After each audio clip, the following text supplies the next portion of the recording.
Namaskaram, Govind Dev Ji, Namaskar, Swamiji. Sadhguruji Maharaj. Namaskaram, wonderful to be talking to you. Namaskaram. Really speaking, I am so much excited today that a world teacher like our Sadhguruji No, has please. accepted to guide us, and that too on a very short notice.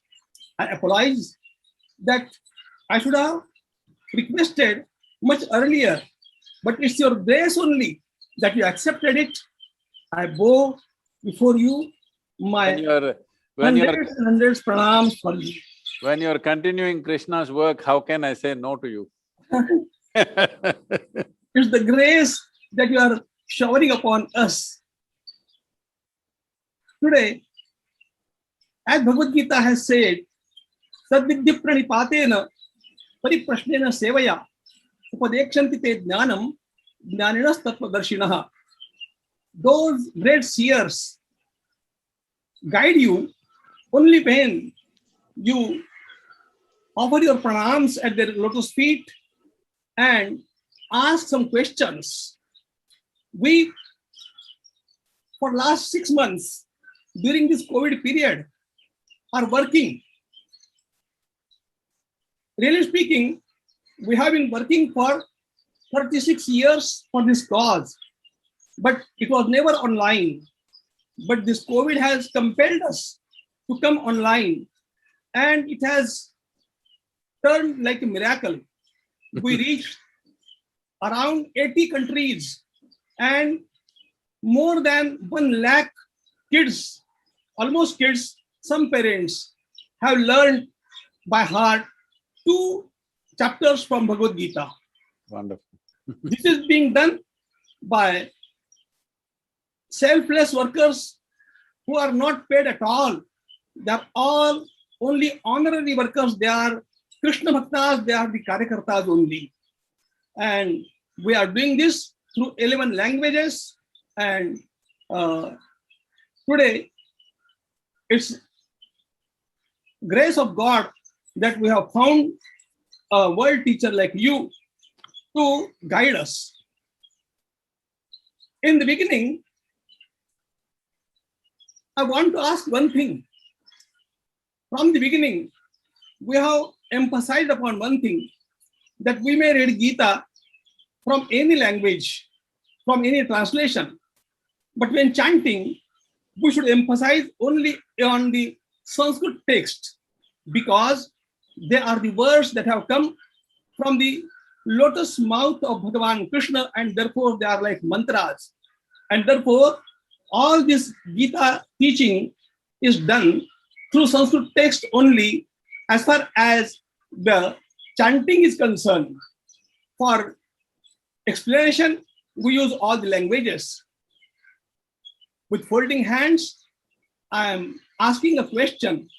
Are we right in giving that emphasis on the Sanskrit original Gita text? That should be clarified by you. Your clarification shall be a great guidance for us. See, at a time like this, as you said, there has been a pandemic, and second wave, third wave is coming in many countries, and the UN agencies are predicting a mental health pandemic, a suicide pandemic. A massive number of people are committing suicide. For example, in the year 2020, in Japan, more people committed suicide than they died of COVID infections. So when human beings are going through this kind of strife within themselves, there is a challenging situation around us, but when they are going through a strife like this within themselves, in my humble opinion, I don't think we should limit the power and the wisdom of Gita from reaching people simply because of our love for our languages. We may have much love for the language, and there is a science behind the utterance of Sanskrit language, there's no question about it. But I think the understanding, the wisdom and the knowledge of Gita should go to people first. Chanting because chanting is like converting people culturally into our way of life. I do not think we should impose that. Those who are willing, we should encourage them definitely towards that. But we should not make that compulsory because it's very, very important this knowledge goes. Why I'm saying this is, see, there are many kinds of belief systems, philosophies in the world. But in my opinion, I clearly see this, that for the next generation of people, this… in India, our way of looking at things is we look at the divine as an empowerment for us so that we heighten ourselves and function at a higher level. The most important aspect of Krishna's teaching, I am not a… see, I myself cannot read or speak Sanskrit, I am an ignorant person. In front of you, you're all scholars. So, I would be restricted by this. So in my opinion, for me, the most significant aspect of Gita is the Vishwarupa Darshana that Krishna bestows on Arjuna. Whatever he spoke, how much ever wisdom was there, still Arjuna went on asking questions because this is the nature of human mind, it will go on investing in more doubts and more… picking more and more loopholes somewhere. But the moment he shows him who he is in terms of his inclusiveness, how the whole existence is a part of himself, and he is showing this because he also wants to convey to Arjuna and everybody in the world that this is your nature also. If you are willing, if you open up your… the dimension of your existence, you could experience everything as yourself. For me, that is the only thing that's been my guiding post, that ultimately the word yoga means union. For me, the ultimate expression of yoga is Krishna, because he displayed it. The most crucial aspect of entire teaching is that he is able to show Arjuna that the entire universe, irrespective of plants, animals, this, that, planets, everything is a part of me, because this is the nature of human consciousness. This rising of human consciousness or raising of human consciousness is very, very important, because morals, values, ethics all stand by us when things are going well. When there is crisis or when there is mortality hanging in front of our face, the only and only thing which takes us beyond that is really human consciousness, which is all-inclusive, and this is what Krishna represents for me. So in that sense, this must reach maximum number of people. Anything that impedes this reach must be taken away. As you said, this online thing has been a miracle, that what you cannot do physically, suddenly now, why if you could reach 10 people physically, now you're reaching 1,000 people online. But this can be multiplied in such a way, if you translate this into 30 different languages in the world, you can reach billions of people, and that is more important for me than sticking to the language. Language has its power, language has its significance, but above all, people understanding there is a universal way to exist is more important for me than the language. We shall certainly follow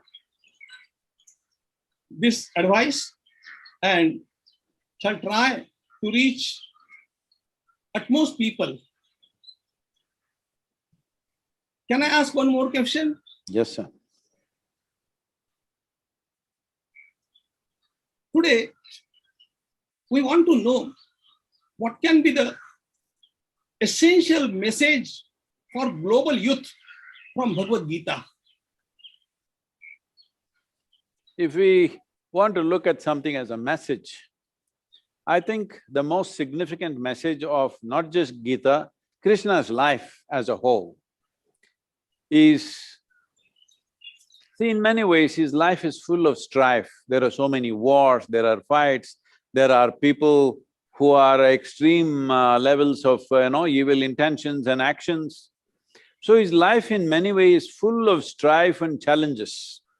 Our pandemic challenge is nothing compared to the challenges that he faced in his life. So even though all others, the Pandavas, the Kauravas and various other parties who are involved in this drama, they all suffered immensely either because of anger or hatred or anguish or shame, many things happening to everybody. But Krishna was one person who went through this entire serious drama very virulent drama, if you ask me, and a terrible war and everything, with a big smile on his face, playfully. So the most significant aspect of life is to be involved, to be absolutely involved. At no point did he show that I am not involved. At every point, in every small thing and big things, trivial things and significant things, in everything he is involved absolutely, but absolutely playful, unentangled, involved but not entangled. I think this is the most important thing that needs to happen to human beings, particularly the next generation of youth. They must understand involvement does not mean entanglement. You can be absolutely, totally involved in everything in your life, but unentangled. In my understanding, in my experience of life, I think that is the most significant aspect of Krishna and his teaching, because to go through life playfully, to carry life, the most serious aspects of life lightly in your life, because after all, we are here for a brief amount of time. We are not permanent dwellers here, we are mortal human beings. Today we are there, tomorrow we'll be gone. We need to learn to handle this life lightly, then we will do appropriate things. The moment we get serious about everything, then we become sick. See, at least in India, the way we speak English language, if somebody says, my grandmother is serious, we understand that she is dying. So, if people have become serious, they must understand they are moving away from life towards death. I think most important aspect of Krishna's message is, it's life, life and life. While listening to this reply, I just remembered that our Sadhguru Maharaj is himself an example of this. I had always got great respect for Sadhguruji, but it reached its ultimate height when I came to know that he has started the movement for the freedom of Hindu temples in Tamil Nadu. Today, he is involved in the whole movement.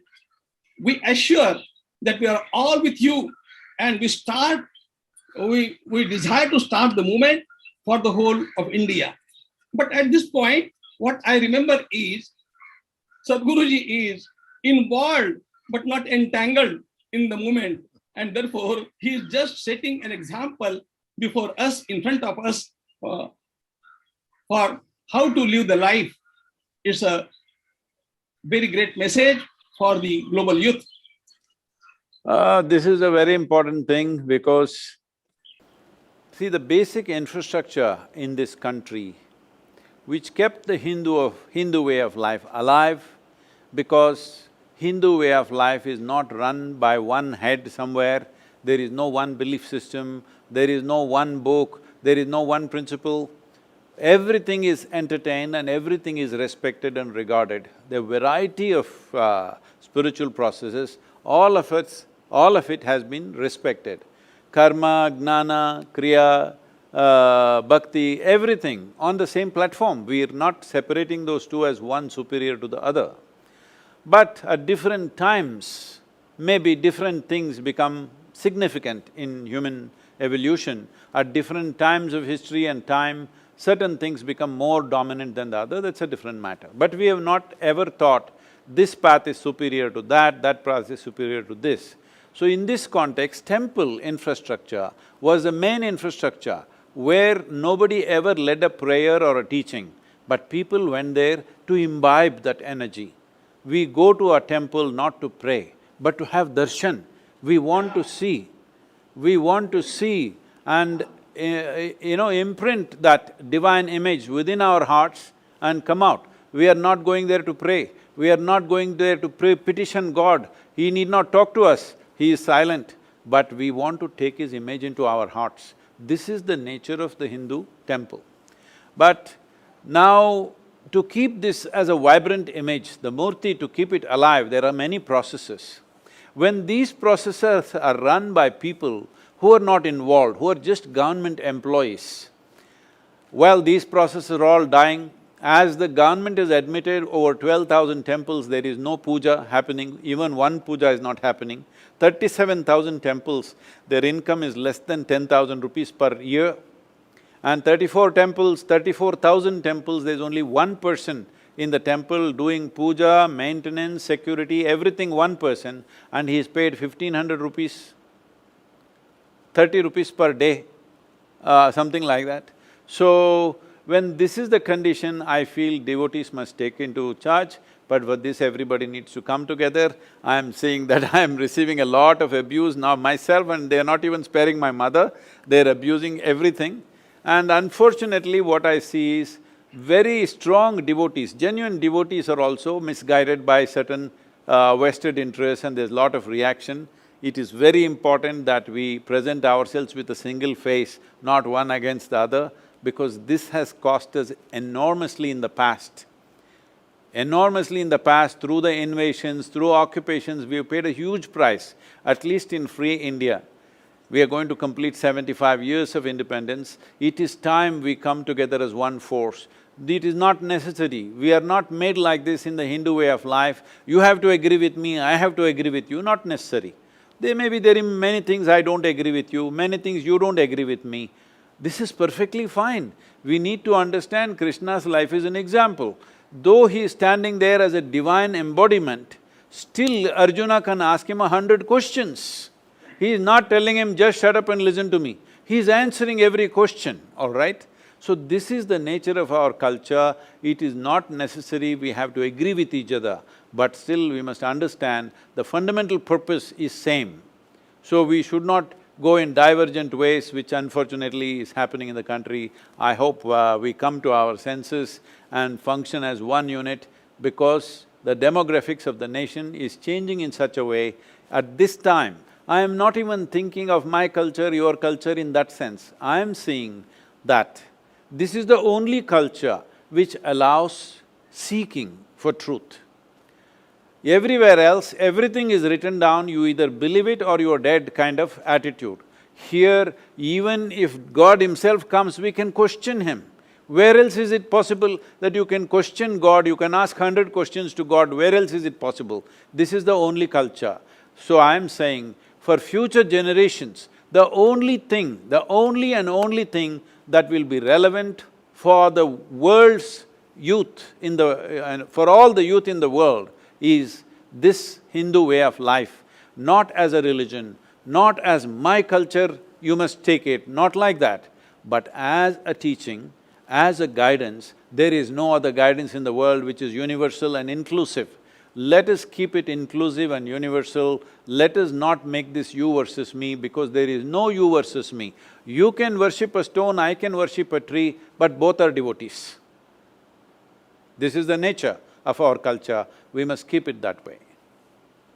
Yes, Guruji, our Indian culture has always said, Vasudhaiva Kutumbakam, the world is one family, and therefore nothing is thrust upon anybody. Everybody can have his own way. Now, today, we received a light from you that we don't go to the temples just for praying, but we go there for getting our batteries charged. This is a new concept at all, totally, and therefore we are grateful. And people may abuse or people may say anything, but we all are your followers, and what you are doing for this country, for this nation, and for the humanity at large is quite necessary today, and we shall try to follow your footsteps, definitely. Govind Giriji, I am not talking about abuse as a problem for me, because I am made like this, neither somebody's abuse nor praise either rises me nor puts me down. I am who I am for what I am. That is not the issue. But the problem is, right now there is an express need in the world, as you are doing, spreading the Gita teaching through online for 1 lakh people, whatever. 1 lakh people is not enough, 1 billion people, 5 billion people needs to happen. If this needs to happen, it is important that we don't get against each other and unnecessarily impede the work. because in this generation, if we don't do it, our own youth will lose it. Once our own youth have lost it, you can't take it to the rest of the world. I feel, very strongly feel, if this spiritual seeking has to live, we have a significant responsibility in the next 20 to 25 years. If we don't do this work, after that it could be very late to revive that. All of us are committed for this cause and we shall take it ahead, definitely.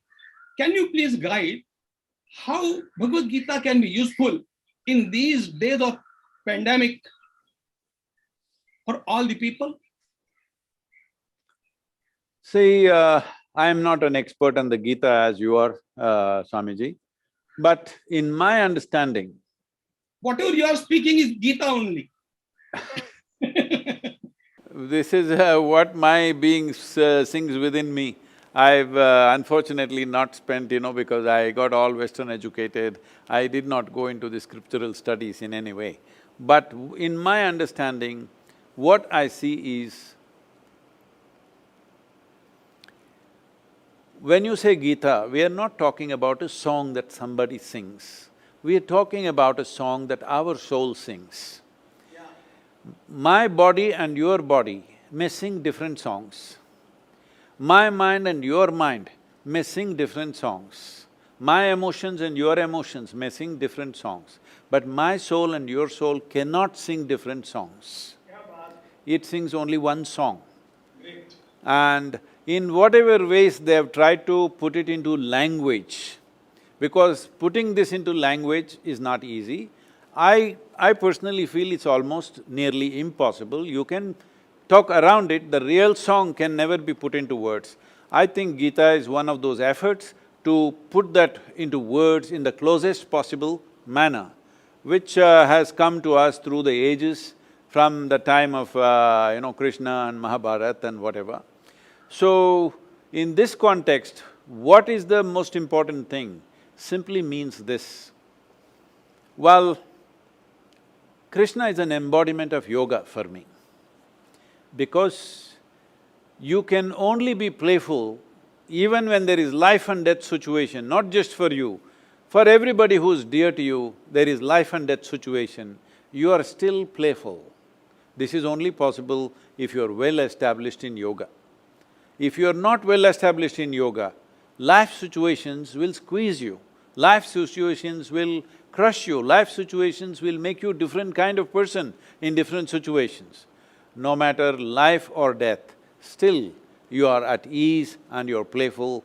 This is only possible if you're deeply rooted in yoga. So as far as I'm concerned, people may see Krishna in so many ways. In my experience, he is an ultimate yogi. That's how I see him. In Bhagavad Gita also, Yatra Yogeshwara Krishna, he is not only a yogi, but he is Yogeshwara. He is the highest form of yoga.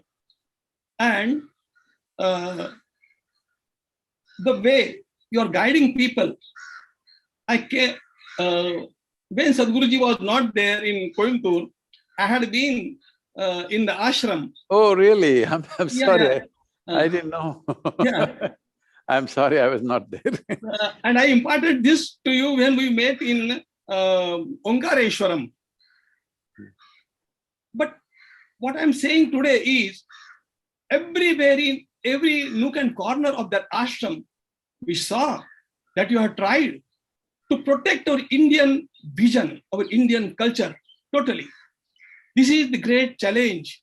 And the wisdom that has come from ages, it has been not only imparted intellectually, but people are given, the kids are given that atmosphere that so that they can be molded that way. We are trying to do the same thing, Sadhguruji, and therefore we shall require your guidance for our this humble work many a times, not just once. Today we are very much grateful to you that you have given so much of time and showered your grace upon us, but yet we are thirsty. We shall again request some time not take much of your time, but your blessings are required. Even though you speak for some minutes, that shall be inspiration for us for years. And therefore, prostrating myself at your holy feet, I again express my gratitude. Pranam, pranam, and pranam. Namaskaram to you, Swamiji. The work that you're doing is very important in the world, and we are always available for you in whatever way possible. The best that we can do, we will do for you. Namaskaram and thank you very much. Namaskaram.